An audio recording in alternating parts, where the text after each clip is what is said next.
Hello my dear students. आज हम करने जा रहे हैं चैप्टर 8 और इसका नेम है एनवायरनमेंट एंड नेचुरल रिसोर्सेज। ठीक है, तो इसका हम जो है फर्स्ट टॉपिक देखते हैं क्या है। तो आप जैसे देख सकते हो कि एनवायरनमेंट से रिलेटेड ये सारा का सारा चैप्टर है आपका। फर्स्ट इसका टॉपिक है एनवायरमेंटल कंसर्न। ठीक है, इन ग्लोबल पॉलिटिक्स, मतलब कि ग्लोबल लेवल के ऊपर, मतलब बहुत बड़े लेवल के ऊपर, ग्लोब के ऊपर, ग्लोबल लेवल के ऊपर जो पॉलिटिक्स का ये कंसर्न कैसे बना है। मतलब कि किसी एक कंट्री का कंसर्न नहीं है, ये ग्लोबल लेवल का कंसर्न है। पूरे वर्ल्ड को इस चीज़ के बारे में सोचना होगा कि जो एनवायरनमेंट डिग्रेड होता जा रहा है। ठीक है, तो सबसे पहले ही टॉपिक ये हमारा यही बनता है, एनवायरमेंटल कंसर्न। तो देखते हैं इसमें क्या है। फर्स्ट पॉइंट इसके अंदर दे रखा है आपको, और सॉरी मैं नोट्स जो है प्रिपेयर नहीं कर पाई क्योंकि टाइम बहुत कम था। तो एनसीईआरटी से भी आपको इजीली समझ में आएगा सारा कुछ। तो इसमें फर्स्ट पॉइंट ये दे रखा है आपको कि जो देखो कह रहे हैं कि जो वर्ल्ड के अंदर कल्टीवेबल लैंड है, मतलब कि जो कृषि योग्य भूमि है, ठीक है, जिसके ऊपर हम फसल उगा सकते हैं, कह रहे हैं कि वो धीरे धीरे क्या होती जा रही है, मतलब मुश्किल से ही और बढ़ रही है, बेयरली एक्सपेंडिंग। ठीक है, बहुत मुश्किल से बढ़ रही है। कहते हैं कि इसके अंदर जो एग्रीकल्चरल लैंड है, ठीक है, वो अपनी फर्टिलिटी क्या है, खोती जा रही है। ठीक है, ग्रासलैंड जो है, ग्रासलैंड की वजह से ये जो ग्रासलैंड का जो एरिया जहाँ पे घास ज़्यादा उगता है वो भी क्या है, खत्म होता जा रहा है। किसकी वजह से? ओवरग्रेज्ड, जो पशु है वो ज़्यादा चरते हैं, जिसके कारण क्या होता है, ग्रासलैंड एरिया भी खत्म होता जा रहा है। फिर कह रहे हैं फिशरीज ओवर हार्वेस्टिंग, जो मतलब कि मछली पालन है, ठीक है, वो भी बहुत ज़्यादा होता जा रहा है, जिसके कारण जो इसकी स्पीसीज हैं वो भी खत्म होती जा रही हैं। फिर है water bodies have suffered extensive pollution. कह रहे हैं कि जो पानी के अंदर रहने वाले जीव जंतु हैं वो बहुत ज़्यादा पोल्यूशन का सामना कर रहे हैं, जिसकी वजह से क्या है, वो खत्म होते जा रहे हैं, डिप्लीट होते जा रहे हैं। ये हो गया आपका फर्स्ट पॉइंट। सेकंड में लिखा हुआ है कि 2016 के अंदर ह्यूमन डेवलपमेंट रिपोर्ट आई थी। इन्होंने ये बताया कि जो अपनी रिपोर्ट के अकॉर्डिंग बताया कि 663 मिलियन पीपल्स ऐसे हैं जिनको क्या है, सेफ वाटर भी नहीं मिलता है। मतलब कि सेफ वाटर जो है, मतलब पीने का पानी है, ठीक है, वो पानी नहीं इनको मिलता है। और 2.4 बिलियन लोग ऐसे हैं जिनको सैनिटेशन के लिए, मतलब हाथ मुंह वगैरह धोने के लिए, सैनिटेशन करने के लिए भी पानी अवेलेबल नहीं है। और इसके बाद इन्होंने थर्ड पॉइंट इसमें ये बताया कि 3 मिलियन जो चिल्ड्रन है ना, वो एवरी ईयर क्या है, मर रहे हैं साफ पानी न मिलने की वजह से। देन इसके बाद आ जाता है नेक्स्ट आपको, नेचुरल जो फॉरेस्ट एरिया है वो भी क्या है, खत्म होता जा रहा है। अगर फॉरेस्ट रहेगा तभी तो क्लाइमेट सही रहेगा, ठीक है। और मॉडरेट वाटर सप्लाई, जो वाटर का मतलब कि सर्कुलेशन है वो भी ठीक से बना रहेगा। और कह रहे हैं कि इससे क्या है, बायोडाइवर्सिटी जो है वो बनी रहती है। बट इस क्या हो रहा है कि कट डाउन हो रहा है ज़्यादा से ज़्यादा। जब ट्रीज जो है कट डाउन करेंगे तो क्या होगा कि सारा का सारा जो बायोडाइवर्सिटी है वो क्या है, उसको हार्म होगा। ठीक है, तो ये भी एक प्रॉब्लम है। देन उसके बाद बताया कि जो ओजोन लेयर है ना, उसके अंदर होल हो चुका है, जिसके कारण क्या है कि जो इकोसिस्टम है वो सारा डेंजर के अंदर आ चुका है। ठीक है, जिससे कि ह्यूमन हेल्थ जो है, जो ह्यूमन को जो स्किन की डिजीज़ है वो ज़्यादा होने स्टार्ट हो जाएंगी। ठीक है, क्योंकि किरणें सीधी जो हैं स्किन के ऊपर इफेक्ट करेंगी। देन उसके बाद है कोस्टल पोल्यूशन भी बढ़ता जा रहा है, क्योंकि लोग जो है, आपको पता ही है, जैसे कि टूरिस्ट एरिया वगैरह बहुत ज़्यादा चूज़ करते हैं लोग कोस्टल एरिया पे जाने के लिए। वहाँ का जो कोस्टल वाटर है वो बिल्कुल डिप्लीट, मतलब कि पोल्यूटेड होता जा रहा है। ठीक है, और किसकी वजह से, लैंड बेस्ड एक्टिविटी जो है बढ़ती जा रही है। ठीक है, वहाँ पे लोग ज़्यादा जाते हैं और कचरा करते हैं, जिसकी वजह से प्रॉब्लम आ रही है। देन उसके बाद है if various government take step. कह रहे हैं कि यहाँ पर क्या है, अब यहाँ पे गवर्नमेंट को क्या है, चेक करना पड़ेगा कि जो एनवायरनमेंट है वो लगातार क्या हो रहा है, डिग्रेड होता जा रहा है। ठीक है, कह रहे हैं कि ये काम सिर्फ, कह रहे हैं नो सिंगल गवर्नमेंट, सिर्फ एक कंट्री की गवर्नमेंट ये जो है प्रॉब्लम को सॉल्व नहीं कर सकती। इसके लिए वर्ल्ड पॉलिटिक्स के ऊपर जो है हमको ये मुद्दा उठाना होगा, बहुत बड़े लेवल के ऊपर। देन उसके बाद आ जाता है कि एनवायरमेंटल कंसर्न हैव लॉन्ग। कह रहे हैं कि ये जो एनवायरमेंटल कंसर्न है ना, ये बहुत लॉन्ग हिस्ट्री रखता है, बहुत पहले से ये जो चीज़ चल रही है। बट इसमें मेन आपको ये बताया कि 1960 के अंदर जो है यहाँ पे ये वाली प्रॉब्लम जो है ज़्यादा उठ के इमर्ज होके ज़्यादा सामने आई है। ठीक है, इसमें बताया कि द क्लब ऑफ रोम है, ठीक है, the club of Rome a global think tank. ये क्या है, बड़े लेवल के ऊपर, ग्लोब लेवल के ऊपर क्या है, थिंक टैंक है। मतलब कि एक तरह से रिपोर्ट इन्होंने जो है, मतलब एक बुक जो है पब्लिश की है, ग्लोबल थिंक, मतलब ग्लोबल लेवल के ऊपर ये थिंक करते हैं, मतलब सोचने वाला एक टैंक है, थिंक टैंक। ठीक है, पब्लिश्ड अ बुक 1972 के अंदर इन्होंने एक बुक पब्लिश्ड की है, जिसका मतलब क्या है, नेम है लिमिट्स टू ग्रोथ। जो ग्रोथ मतलब कि होती जा रही है, मतलब कि जो ग्लोबल लेवल के ऊपर हम ग्रोथ कर रहे हैं, उसको लिमिट करने की ज़रूरत है। ठीक है, कि अगर लिमिट नहीं करेंगे तो बहुत ज़्यादा हार्म होगा। देन उसके बाद क्या होता है कि इंटरनेशनल एजेंसी है United Nation environment programme UNEP। मैंने आपको यूनाइटेड नेशन ऑर्गेनाइजेशन वाले चैप्टर में ये डिटेल में करवाया, ठीक है। तो जो UN है ना, UN का आगे ये ग्रुप है, ठीक है, जो कि यूनाइटेड नेशन का एक ग्रुप है जो कि मतलब एनवायरनमेंट के ऊपर काम करता है। ये क्या है ये मतलब कि डिटेल स्टडी करता है, इसके ऊपर डिटेल स्टडी करता है, रिसर्च करता है, और इसके लिए क्या है एक्शन भी लेता है कि हमको क्या कुछ करना चाहिए जो भी एनवायरमेंटल प्रॉब्लम्स आ रही हैं, ठीक है। देन उसके बाद इन्होंने कहा है कि द यूनाइटेड नेशन जो है ये एक क्या है, एक मतलब मीटिंग करवाता है, ठीक है, रियो दी जेनेरियो ब्राज़ील के अंदर, ठीक है। कब करवाता है? 1992 में। ये याद रखा, 1992 के अंदर रियो दी जेनेरियो के अंदर एक मीटिंग होती है जिसको बोला जाता है अर्थ समिट, ठीक है। देन इसके बाद आपको बताया गया countries of the first world. अब सॉरी, यहाँ से आपको बताना भूल गई मैं कि ये जो होती है ना अर्थ समिट आपकी 1992 में जो अर्थ समिट होती है, इसमें क्या होता है कि 170 जो कंट्रीज़ हैं वो पार्टिसिपेट करती हैं, NGOs पार्टिसिपेट करती हैं, MNCs पार्टिसिपेट करती हैं। बट इनके पार्टिसिपेट करने से पहले, आप देखो 1992 में ये बना है, बट 1987 में जो है, देखो यहाँ पे आपको ब्रूटलैंड रिपोर्ट बताई गई है। इसके अंदर क्या बताया गया? Common future. कॉमन फ्यूचर क्या होगा? कह रहे हैं कि यहाँ पे वार्न किया गया है, मतलब कि एक तरह से वार्निंग दी गई है। ट्रेडिशनल पैटर्न है ना, जो इकोनॉमिक ग्रोथ हम कर रहे हैं, उसका जो ट्रेडिशनल पैटर्न है वो नॉट सस्टेनेबल है, वो सही नहीं है, ठीक है। क्योंकि ये जो चीज़ है ना, मतलब कि जिस तरीके से हम इकोनॉमिक ग्रोथ कर रहे हैं, ठीक है, और इससे जो है जो साउथ वाली कंट्रीज़ हैं, ठीक है, वो इंडस्ट्रीज डेवलपमेंट जिस हिसाब से कर रही है ना, तो वो लगातार इसको कर नहीं पाएंगी कंटिन्यू, क्योंकि इससे क्या है बहुत ज़्यादा जो है प्रॉब्लम क्रिएट होने वाली है इन फ्यूचर, ठीक है। कॉमन फ्यूचर, सबका कॉमन फ्यूचर है, सबका एक जैसा फ्यूचर है, चाहे कोई कंट्री गरीब है चाहे कोई कंट्री अमीर है, सबको कॉमन मतलब कि आगे सफ़र करना पड़ेगा इन चीज़ों से। फिर इन्होंने बताया कि रिच कंट्रीज़ हैं, ठीक है, यहाँ पे मैं आपको बता रही हूँ कि रिच कंट्रीज़ को फर्स्ट वर्ल्ड बोला जाता है, ठीक है, और जो डेवलपिंग कंट्रीज़ हैं या अंडर डेवलप्ड कंट्रीज़ हैं उनको थर्ड वर्ल्ड बोला जाता है। ये वाला पैरा मैं आपको जो है इसमें बता देती हूँ। देखो यहाँ पे आपको, देखो इसमें क्या बताया गया है। यहाँ पे आपको ये कह रहे हैं कि रिच और पुअर कंट्रीज़ हैं, ठीक है। जो रिच कंट्रीज़ हैं उनको फर्स्ट वर्ल्ड बोलते हैं, पुअर कंट्रीज़ को थर्ड वर्ल्ड बोलते हैं। ये नॉर्दर्न कंट्रीज़ हैं, ये साउदर्न कंट्रीज़ हैं। इनका कंसर्न ये है कि ओजोन जो है डिप्लीट होती जा रही है लगातार, जिसके कारण ग्लोबल वार्मिंग बढ़ रही है, ठीक है। जो पुअर कंट्रीज़ हैं, वो साउदर्न कंट्रीज़ हैं, वो क्या कह रहे हैं, हमको इकोनॉमिक डेवलपमेंट करनी है। तुम तो इकोनॉमिक डेवलपमेंट कर चुके हो, अभी हम लोगों का डेवलपमेंट करना अभी ये प्रोसेस के अंदर है, अभी हम कर रहे हैं ये मतलब डेवलपमेंट। सारी प्रॉब्लम तो आप लोगों ने क्रिएट कर रखी है, हमने थोड़ी ना प्रॉब्लम क्रिएट किया, अभी हमको भी तो डेवलपमेंट करनी है। तो ये कह रहे हैं हम इकोनॉमिक डेवलपमेंट करेंगे, ठीक है, एनवायरनमेंट मैनेजमेंट के साथ करेंगे, हम मैनेजमेंट भी करेंगे, बट ज़्यादा ड्यूटी आपकी बनती है क्योंकि आपने क्या है एनवायरनमेंट को ख़राब किया है, ठीक है। तो इस तरीके से ये इनको बोलते हैं। ये चीज़ इसके अंदर बताई गई है, ग्लोबल वार्मिंग साउदर्न स्टेट, ठीक है, ये सारा यहाँ पर हो जाता है। फिर इसके बाद बताया गया जो रियो दी जेनेरियो समिट क्या करती है, ये काफ़ी सारी मुद्दों के ऊपर एक लिस्ट बनाती है कि हम इस चीज़ के ऊपर काम करेंगे, ठीक है। जैसे क्लाइमेट चेंज है, बायोडाइवर्सिटी है, फॉरेस्ट्री है, हम इन सब चीज़ों के ऊपर काम करेंगे। तो जो लिस्ट ऑफ डेवलपमेंट प्रैक्टिस होती है, इसको बोला जाता है एजेंडा 21। किसको बोला जाता है? लिस्ट ऑफ डेवलपमेंट प्रैक्टिसेस, कि हम जो प्रैक्टिस करेंगे जिन टॉपिक के ऊपर, उसको बोला जाता है एजेंडा 21। देन उसके बाद क्या बताया गया है कि जो ये अप्रोच है, ठीक है, डेवलपमेंट कॉमनली इसको क्या बोला जाता है? सस्टेनेबल डेवलपमेंट बोला जाता है, कि हम डेवलपमेंट भी करेंगे बट एनवायरनमेंट को सेव करते हुए चलेंगे। देन उसके बाद क्या है, एजेंडा 21 जो है बायस्ड है, वो किस चीज़ से बायस्ड है? इकोनॉमिक ग्रोथ से, ठीक है। ये वाला इतना ज़रूरी नहीं है आपको करना। फिर उसके बाद आ जाओ the protection of global common. अब ग्लोबल कॉमन जो ग्लोबल लेवल के ऊपर सबके लिए कॉमन है चीज़ें, ठीक है। जैसे कॉमन जो भी चीज़ें क्या है, कोई भी एक कंट्री ऑन्ड नहीं करती है, एक कंट्री उसकी मालिक नहीं है, ठीक है, वो सबके हिस्से में आते हैं। यहाँ पे इन्होंने एग्जांपल दे रखा है, जैसे पार्क है या रिवर है, ठीक है। ये छोटे एग्जांपल हमने नहीं देखने हैं। यहाँ से देखो, these are the known as, ये जो मतलब कि वर्ल्ड वाइड लेवल के ऊपर आपको बताया गया है, ठीक है, पूरे वर्ल्ड लेवल के ऊपर ऐसी चीज़ें जिस पर किसी एक कंट्री का हक नहीं है, जिस पर सबका राइट है, ठीक है, उसको हम क्या बोलते हैं? Global common. अब इसके बाद इन्होंने बताया these are known as res communis humanitatis, ठीक है, ह्यूमैनिटेटीज, रेस कम्युनिज ह्यूमैनिटेटीज और ग्लोबल कॉमन। ये आप नाम ध्यान में रखना, क्योंकि ये जो चीज़ें हैं ना, ये बच्चे ध्यान से नहीं पढ़ते हैं, ठीक है।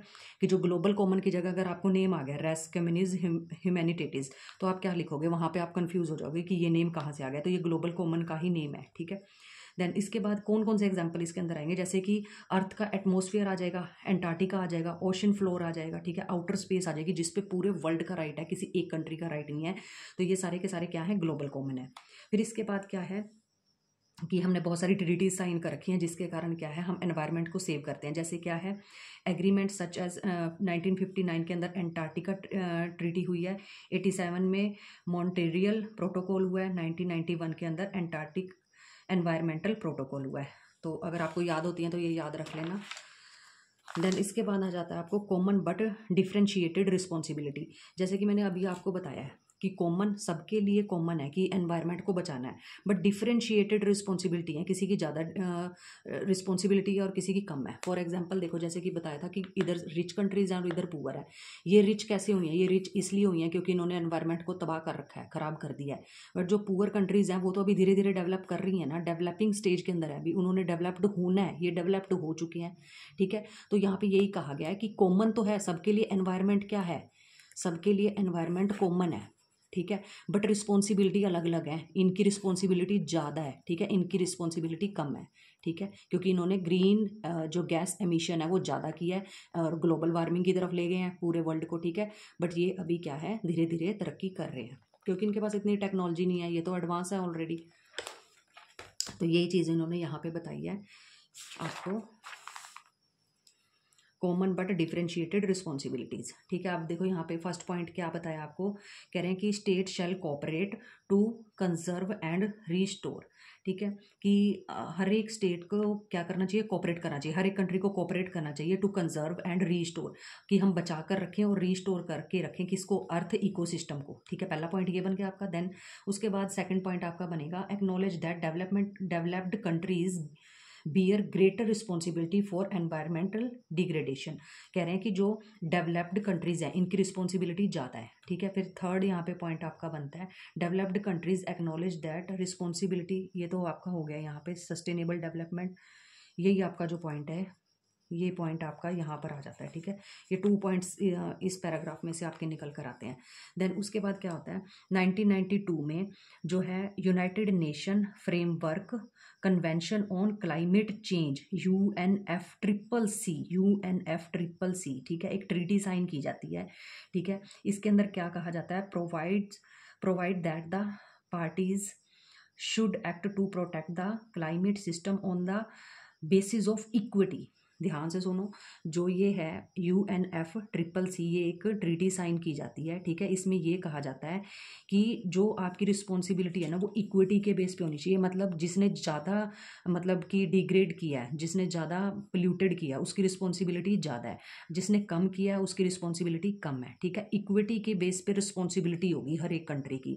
अमेरिका ने ज़्यादा किया है तो वो क्या है, वो ज़्यादा रिस्पॉन्सिबिलिटी निभाएगा। इंडिया डेवलपिंग कंट्री है तो इंडिया की कम ड्यूटी बनती है। तो इस तरीके से इक्विटी के बेस पे रिस्पॉन्सिबिलिटी आपको क्लाइमेट सिस्टम को सेव करने के लिए करना पड़ेगा।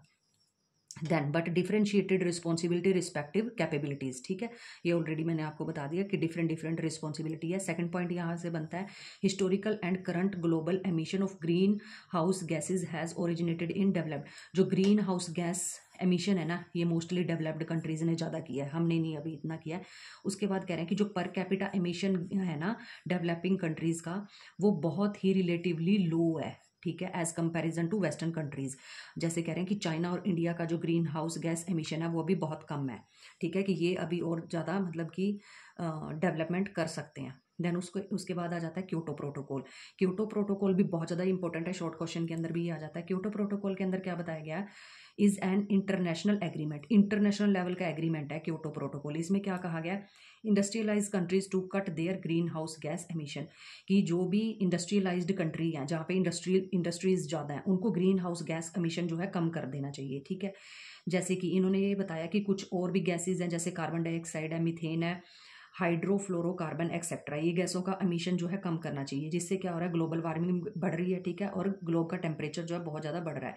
अब ये क्योटो प्रोटोकॉल कहाँ हुआ था, कह रहे हैं 1997 में ये जापान के अंदर हुआ है। ठीक है, किस चीज़ के अंडर हुआ था, UNFCCC, ये जो मैंने आपको बताया ना अभी, United nation framework convention on climate change के अंदर ही क्योटो प्रोटोकॉल जो है एग्रीमेंट साइन किया गया था कि जो भी इंडस्ट्रीज हैं वो ग्रीन हाउस गैसेज जो है कम कर दें। कहाँ पे हुआ था, जापान में हुआ था। कब हुआ था, 1997 में हुआ था। ठीक है, ये सारे के सारे पॉइंट यहाँ पर आ जाएंगे आपको। देन आता है common property resources. Common property resources कौन से होते हैं, देखो यहाँ पे कह रहे हैं कि जो पूरे के पूरे ग्रुप के होंगे। ठीक है, फिर इसके बाद क्या बताया, member of the group have both rights and duties. यहाँ पे रहने वाले लोगों के मतलब कि एक एरिया है, यहाँ पे जितने भी लोग रह रहे हैं, ठीक है, इन्हीं की रिस्पॉन्सिबिलिटी और इन्हीं की ड्यूटी है कि इसको सेव करके रखें, ठीक है। कॉमन प्रॉपर्टी है क्योंकि सारे यहाँ पे रह रहे हैं तो वो कॉमन होगी ना, ठीक है, तो सबकी उन्हीं की रिस्पॉन्सिबिलिटी और उन्हीं की ड्यूटी आ जाएगी यहाँ पे। देन उसके बाद कहते हैं कि ये म्यूचुअल अंडरस्टैंडिंग पर होनी चाहिए, उनकी म्यूचुअल अंडरस्टैंडिंग होनी चाहिए कि उसको हमको सेव कैसे करना है। इसका बेस्ट एग्जाम्पल दे रखा है, जैसे इंडिया के विलेजेस हैं, ठीक है, वो क्या है, उनके जो मेंबर्स हैं वो अपनी राइट्स और ड्यूटीज़ को मतलब रिस्पॉन्सिबिलिटी को बहुत अच्छे से निभाते हैं, ठीक है। बहुत सारे गांव एक बराबर नहीं है, बहुत से अच्छे से निभाते भी और कई नहीं भी निभाते हैं। फिर इन्होंने बताया कि जैसे कि इंस्टीट्यूशनल यहाँ पे जो sacred groves state on forest, कह रहे हैं कि जो साउथर्न कंट्रीज़ है ना वो ज़्यादा क्या है, फॉरेस्ट एरिया वहाँ पे ज़्यादा है, ठीक है, तो वो सेक्रेड ग्रोव्स मानती हैं, वो इसको मतलब कि एक तरह से वो धार्मिक उससे मतलब कि उनको पवित्र मानती हैं कि ये जो जंगल है ना वो पवित्र है बहुत ज़्यादा, तो हमको उनको सेव करना चाहिए, तो वो बहुत ज़्यादा सेव करते हैं उसको, ठीक है।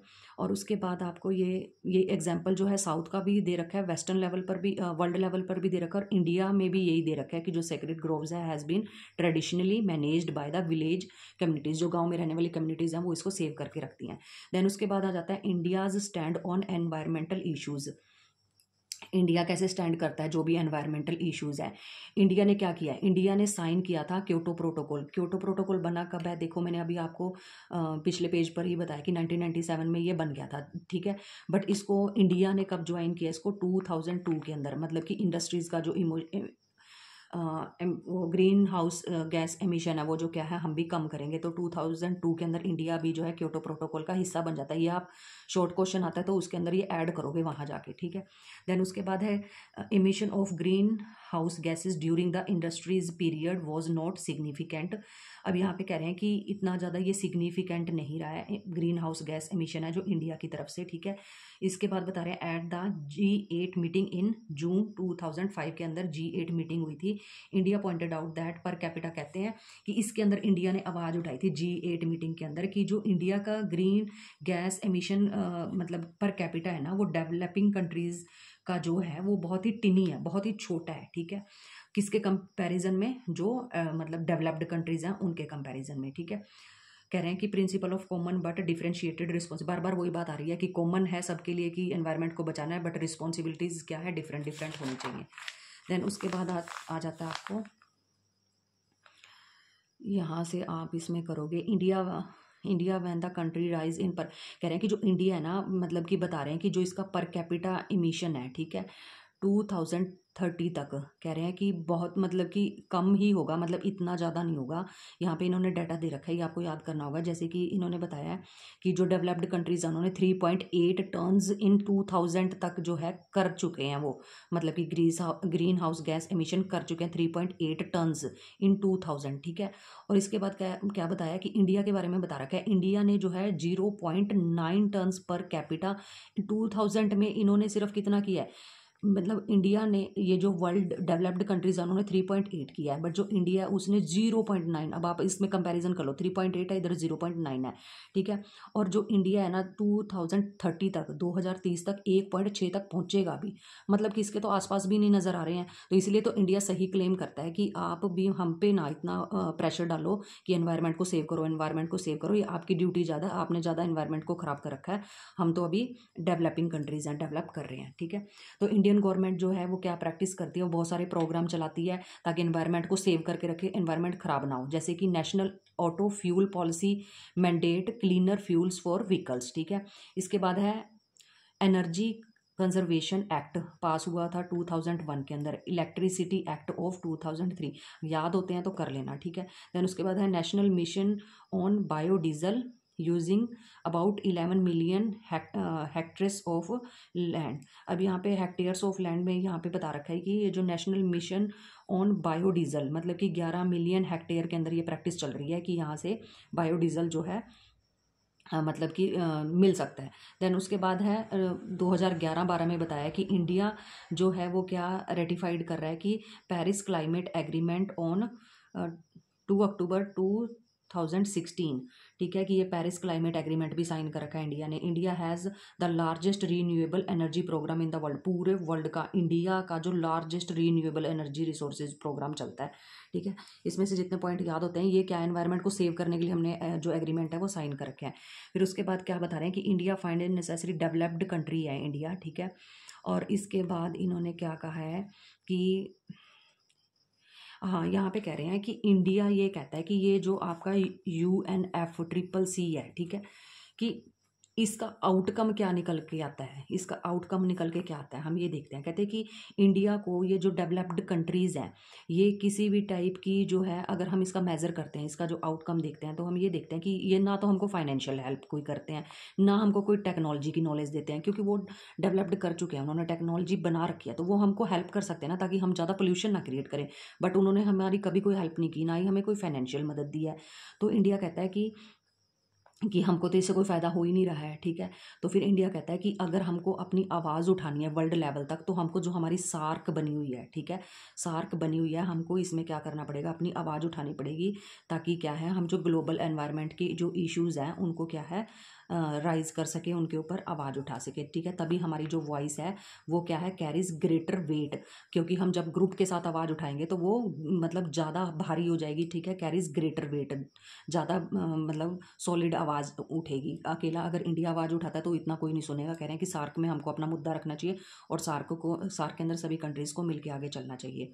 देन उसके बाद है एनवायरमेंटल मूवमेंट ऑन वन और मैनी, कह रहे हैं कि एनवायरमेंटल मूवमेंट भी हुई हैं काफ़ी सारी, ठीक है, जो कि क्या करते हैं, जैसे मतलब इसमें कह रहे हैं कि गवर्नमेंट तो कम आवाज़ उठाती है, अगर एनवायरनमेंट को सेव करना है ना तो मूवमेंट कौन उठाते हैं, लोग ही उठाएंगे पहले, ठीक है।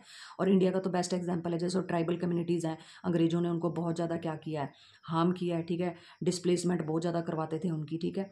तो इस तरीके से क्या है, जो एनवायरमेंटल मूवमेंट होती है ना, वो गवर्नमेंट की तरफ से नहीं इतना चलती हैं, उसमें क्या है, जो लोग ही सबसे पहले वॉलंटरी जो पीपल्स हैं वो आगे आते हैं, different part of the world, ठीक है। अब ये हम इंडिया की बात नहीं कर रहे, अभी वर्ल्ड लेवल की बात कर रहे हैं कि अलग अलग लेवल पर जो लोग हैं वो वॉलंटरी जो है सामने आते हैं और मूवमेंट चलाते हैं, ठीक है। अब क्या कह रहे हैं कि दीज एनवायरमेंटल मूवमेंट आर, कह रहे हैं ये वाइब्रेंट होती हैं, डाइवर्स टाइप की होती हैं, पावरफुल सोशल मूवमेंट होती हैं अक्रॉस द ग्लोबल टूडे की, पूरे ग्लोब के ऊपर मूवमेंट चल रही हैं एनवायरमेंट को बचाने के लिए। फॉर एग्जाम्पल इन्होंने बताया कि साउथ के अंदर जो है मैक्सिको है, चिली है, ब्राज़ील है, मलेशिया, इंडोनेशिया, ये क्या है, फॉरेस्ट मूवमेंट चलाते हैं ताकि फॉरेस्ट को ये बचा सकें, ठीक है। तो मतलब कि दूसरों के ऊपर भी प्रेशर डालते हैं कि ये चीज़ होनी चाहिए। फिर उसके बाद है मिनरल इंडस्ट्रीज़ जो हैं वो बहुत ज़्यादा पावरफुल बनती जा रही हैं, जिसकी वजह से क्या है, मतलब प्लैनेट जो है ख़तरे में आता जा रहा है। तो क्या है, मिनरल इंडस्ट्रीज़ के ऊपर भी कंट्रोल करना चाहिए। देन इन्होंने यहाँ पे बताया कि जो फिलीपींस है, ठीक है, where as a vast network of group organisation campaign against the, इन्होंने क्या है, फिलीपींस ने आवाज़ उठाई थी किसके खिलाफ, WMC क्या है, वेस्टर्न माइनिंग कॉरपोरेशन है, जो बहुत ज़्यादा माइनिंग कर रही थी, जिसकी वजह से क्या है, फिलीपींस लोगों को प्रॉब्लम आ रही थी, ठीक है। तो इन्होंने क्या है, इसके खिलाफ आवाज़ उठाई है। ये क्या थी, एक ऑस्ट्रेलियन बेस्ड मल्टीनेशनल कंपनी थी, मतलब ऑस्ट्रेलिया की MNCs थी, WMC, किसने आवाज़ उठाई इनके खिलाफ, फिलीपींस ने। और इसके अलावा जो है ऑस्ट्रेलिया के खुद के लोगों ने, खुद ऑन कंट्रीज़ के लोगों ने भी इसके खिलाफ बोला है कि ये सही काम नहीं कर रही है, माइनिंग की वजह से बहुत सारा प्रॉब्लम आ रही है। देन उसके बाद है आपको बहुत बहुत सारे मेगा डैम जो मूवमेंट है वो चलते हैं कि डैम मत बनाओ, जिसकी वजह से लोगों को डिस्प्लेसमेंट करनी पड़ती है। एंटी डैम मूवमेंट चलती है, ठीक है। एंटी डैम मूवमेंट बाद में प्रो रिवर मूवमेंट के अंदर बदल जाती है, बहुत बड़े लेवल पर बन जाती है, जिसमें ये कहा जाता है कि sustainable and equitable management of river होना चाहिए। रिवर का जो पानी है, ठीक है, वो सस्टेनेबल और इक्विटेबल होना चाहिए, जिसको जितनी ज़रूरत है वो उतना यूज़ करे, ठीक है। फिर उसके बाद बताया 1980 के अंदर first anti dam movement launch की गई थी नॉर्थ के अंदर, 1980 के अंदर, 1980 में। फिर उसके बाद है इन्होंने बताया campaign to save Franklin river, ये ऑस्ट्रेलिया की ही बात चल रही है, ऑस्ट्रेलिया के अंदर ही क्या है, फ्रैंकलिन रिवर है and its surrounding forest in Australia, Australia के अंदर ये जो रिवर है इसके आसपास जितना भी फॉरेस्ट एरिया है, ठीक है, उसको सेव कैसे करना है। तो उसके लिए क्या है, 1980 के अंदर एक एंटी डैम मूवमेंट चलाई गई थी, ठीक है। ये सारा ऑस्ट्रेलिया का कॉन्सेप्ट आ जाएगा, ठीक है। फिर उसके बाद इंडिया में बताया नर्मदा बचाओ आंदोलन is one of the best known of this movement, कि हमने भी क्या है, नर्मदा रिवर को बचाने के लिए आंदोलन चलाया है। देन उसके बाद आ जाता है आपको रिसोर्स जियो पॉलिटिक्स। रिसोर्स जियो पॉलिटिक्स के अंदर आपको क्या आ जाएगा,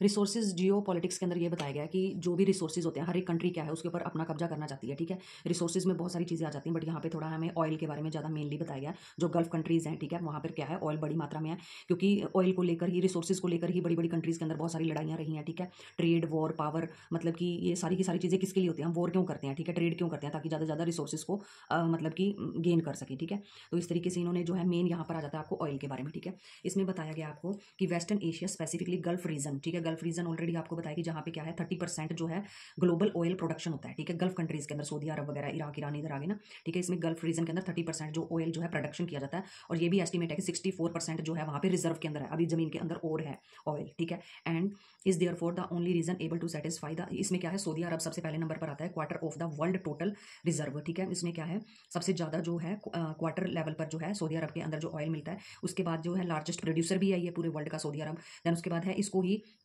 आगे मतलब सेकंड नंबर पर आ जाता है इराक, ठीक है। सऊदी अरब के बाद इराक आता है, और फिर इसके बाद क्या बताया कि जो इराक की टेरिटरी वाज, यहाँ पर बताया गया आपको कि fully explored, there is a fair chance that actual reserve might, ये मेन चीज़ नहीं है यहाँ पे, जस्ट इतना ही है कि 30% इनके पास रिजर्व है, 30% तो ये क्या है प्रोडक्शन करता है अभी, 64% इनके अभी रिजर्व में है, ठीक है। सऊदी अरब पहले नंबर पर है, इराक इसके बाद सेकंड नंबर पर आ जाता है। ऑयल के बाद जो है रिसोर्सेज के अंदर फिर वाटर आ जाता है। Water is another crucial resources that is relevant to global, मतलब ऑयल के बाद जो पानी भी क्या है वो भी खतरे के अंदर जाता जा रहा है, जैसे कि पहले हमने स्टार्टिंग में ही जो है सेकंड पैराग्राफ के अंदर ही रीड किया कि पानी की कैसे कितनी ज़्यादा कमी हो रही है, 3 मिलियन जो पीपल है हर साल, जो बच्चे हैं उनकी डेथ होती जा रही है। जैसे इन्होंने बताया कि रीजनल वेरिएशन मिलती है, increasing scarcity of fresh water तो मिलता ही नहीं है लोगों को, ठीक है। कह रहे हैं कि कन्फ्लिक्ट, कहते हैं कि कॉमन कन्फ्लिक्ट हो जाएगा ये 21st सेंचुरी के अंदर, कॉमन कन्फ्लिक्ट चलेगा कि वाटर की इतनी ज़्यादा कमी हो जाएगी। Countries that share river can disagree over many things, कह रहे हैं कि जो कंट्रीज जैसे कि इंडिया से जब इंडस रिवर निकलती है आगे पाकिस्तान में जाती है, ठीक है, इंडस वाटर जो ट्रीटी हो रखी है हमारी, ठीक है, तो वो पाकिस्तान हम पे क्लेम करता है कि इंडिया वाले सारा पानी रोक लेते हैं। तो इस तरीके से क्या है कि कंट्रीज़ की जो है आपस में रिवर को लेके भी क्या है वॉर होती रहती हैं, ठीक है। देन इसके बाद बताया यहाँ पे जो इजराइल, सीरिया और जॉर्डन है, ठीक है, 1950 से लेके 60 तक, इनके अंदर भी क्या है यारमुक रिवर को लेकर क्या है आपस में जो है लड़ाइयाँ होती रहती हैं। देन उसके बाद तुर्की, सीरिया और इराक जो है ये भी क्या है डैम्स, जो है यहाँ पे आप यूफ्रेटस रिवर है, ठीक है, उसके ऊपर जो डैम बनने को लेकर, कंस्ट्रक्शन ऑफ डैम ऑन, कि इसको डैम को बनने को लेकर यूफ्रेटस रिवर पर ये आपस में ही क्या है लड़ते रहते हैं। तो इस तरीके से क्या है लोगों के बीच में जो है, कंट्रीज़ के बीच में जो है लड़ाइयाँ होती रहती है पानी को लेकर। एक ऑयल के बारे में, रिसोर्सेज के बारे में जिक्र किया, दूसरा किया इन्होंने पानी के बारे में। देन इसके बाद आपको आ जाता है कि देखो ये है आपका the indigenous people and their rights. Indigenous people कौन होते हैं पहले वो समझ लो, कि जैसे एक पर्टिकुलर एरिया है, यहाँ पे कुछ लोग रह रहे हैं बहुत सालों से, इनके पूर्वज भी यहीं पे रह रहे थे, फिर आके यहाँ पे और लोग भी आके रहने लगते हैं इनके बीच में, ये एरिया एक्सपेंड हो जाता है, ठीक है, एक्सटेंड होने लगा है, ठीक है। तो बट मेन लोग तो इतने ही है ना यहाँ पे, ठीक है, इनको इंडिजीनियस पीपल बोला जाएगा। ये भी क्या है, ये खतरे में आते जा रहे हैं क्योंकि इनका कल्चर कहीं ना कहीं खत्म होता जा रहा है। तो यही बताया कि इनके राइट्स को कैसे सिक्योर करना है। तो जो यूएन है वो ये डिफाइन करता है इंडिजीनियस जो population as comprising the descendants of people who inhabited the present territory of a country, ठीक है। अभी प्रेजेंट टेरिटरी के अंदर ये लोग रह रहे हैं at the time when person of a different culture, और डिफरेंट कल्चर के लोग यहाँ पर आके क्या है इस एथनिक ग्रुप के अंदर आके रहने लगते हैं from the other part of the world and overcame them, और इसके ऊपर अपना सारा कैप्चर खुद का करके बैठ जाते हैं, क्योंकि वो तो बेचारे थोड़ी बहुत चीज़ों से अपना काम चला रहे थे, बट ये लोग बहुत इंटेलिजेंट है, ठीक है, ये सारी की सारी चीज़ों के ऊपर अपना होल्ड कर लेते हैं। तो इस तरीके से क्या है ये आपका इंडिजिनियस पीपल, ये यूएन ने डिफाइन किया, ये सारा आपको याद करना पड़ेगा। देन इसके बाद आपको आ जाता है इंपॉर्टेंट, ये बताया गया कि 30 करोड़ जो इंडिजिनियस पीपल हैं वो थ्रू आउट द वर्ल्ड, पूरे वर्ल्ड के अंदर 30 करोड़ इंडिजिनियस पीपल बैठे हैं, ठीक है। उसमें से जो 20 लाख इंडिजिनियस पीपल हैं वो क्या है यहाँ पे आपको मतलब कि ये डाटा दे रखा है कि फिलीपींस के अंदर रहते हैं 10 लाख, मैपुचू के अंदर रहते हैं, ये चिली में रहते हैं, तो ठीक है, ये डाटा आपको याद करने की जरूरत नहीं है इतना। फिर उसके बाद आ जाता है आपको जो इंडिया की मतलब कि ये जो इंडिजिनियस लोग पीपल हैं जो, वो किसको बोलते हैं, शेड्यूल ट्राइब को बोला जाता है, ठीक है। कितने ये यहाँ पे ये बता रहे हैं कि ये 8% है, ठीक है, 8% है ये। फिर उसके बाद कह रहे हैं कि ये जो लोग हैं ये अपना कल्टीवेशन के ऊपर ही डिपेंड है, खेती बाड़ी के ऊपर ये डिपेंड करते हैं। इट वॉज ओनली आफ्टर, कहते हैं कि जब ब्रिटिशर लोग आए थे तो इन्होंने इनको बहुत ज़्यादा हार्म किया है कि चाय की खेती करनी है, इंडिगो प्लांटेशन करनी है, तो इनको बहुत ज़्यादा हार्म किया जाता था, ठीक है। तो अगर कोई डैम बनाना है तब भी ब्रिटिशर्स इनको बहुत ज़्यादा परेशान करते थे। और फिर उसके बाद इन्होंने बताया कि आपको फिर जो इंडिया की गवर्नमेंट है वो भी इनको मतलब कि कहती थी कि हमको क्या है डेवलपमेंट करवानी है, इंडिया को ग्रो करना है, ठीक है। तो वहाँ से इनको उठा देती थी, डिस्प्लेसमेंट कर दे, डिस्प्लेस होना पड़ता था इनको, माइग्रेट होकर कहीं और जाना पड़ता था। तो डेवलपमेंट जो इंडिया की हुई है ना उससे इनको कोई भी फायदा नहीं हुआ, not get much of the benefit of the development in the country, कोई किसी भी टाइप का फायदा नहीं हुआ। इंडिजिनियस पीपल है जो इंडिया के मतलब कि एसटी शेड्यूल ट्राइब्स। फिर उसके बाद आ जाता है ड्यूरिंग द 1970, इसमें जो क्या है international contact among indigenous leader, जो इंडिजिनियस लीडर है ना, जो मेन लीडर है वो उभर के सामने आए, ठीक है। 1970 के अंदर उन्होंने ग्रो करना स्टार्ट किया और उन्होंने इंटरनेशनल लेवल के ऊपर अपने कॉन्टैक्ट बनाए, यूएन के साथ अपने कॉन्टैक्ट बनाए कि हमारे राइट्स को प्रोटेक्ट किया जाए, हमारे राइट्स के लिए पॉलिसीज वगैरह बनाई जाए, ठीक है। तो इससे क्या हुआ, सेंस ऑफ कॉमन कंसर्न, तो लोगों का ध्यान इनकी तरफ गया। और the world council of indigenous, देखो world council of indigenous people was formed in 1975 के अंदर इंडिजीनियस पीपल की अपनी खुद की एक काउंसिल बनी हुई है वर्ल्ड लेवल के ऊपर जाके, ठीक है। बिकेम, उसके बाद क्या है, फर्स्ट 11 इंडिजीनियस एनजीओज भी बनी हुई है, ठीक है, जो consultative status in the UN, जो बहुत अच्छा यूएन को हर एक मुद्दे के ऊपर मतलब कि बताती हैं कि इनको ये चाहिए या ये काम करना है, मतलब कि इस ट्राइबल कम्युनिटी के लिए ये होना चाहिए, इसके लिए ये होना चाहिए, तो ये सारा का सारा यूएन के अंदर रिपोर्ट देती हैं। 11 एनजीओज हैं, ठीक है, और ये वर्ल्ड लेवल पर जो इंडिजीनियस पीपल की जो काउंसिल बनी थी वो 1975 के अंदर बनी है, ठीक है। तो ये चैप्टर यहाँ पे खत्म होता है। आई होप आपको सारा चैप्टर समझ में आया होगा। नोट्स में नहीं बना पाई बट बहुत ईजी वे में मैंने क्लियर करने की कोशिश किया है। Thank you so much. Share करो और लाइक करके जाओ और कमेंट भी करके जाओ कि आपको चैप्टर समझ में आया या नहीं आया। Thank you so much for watching.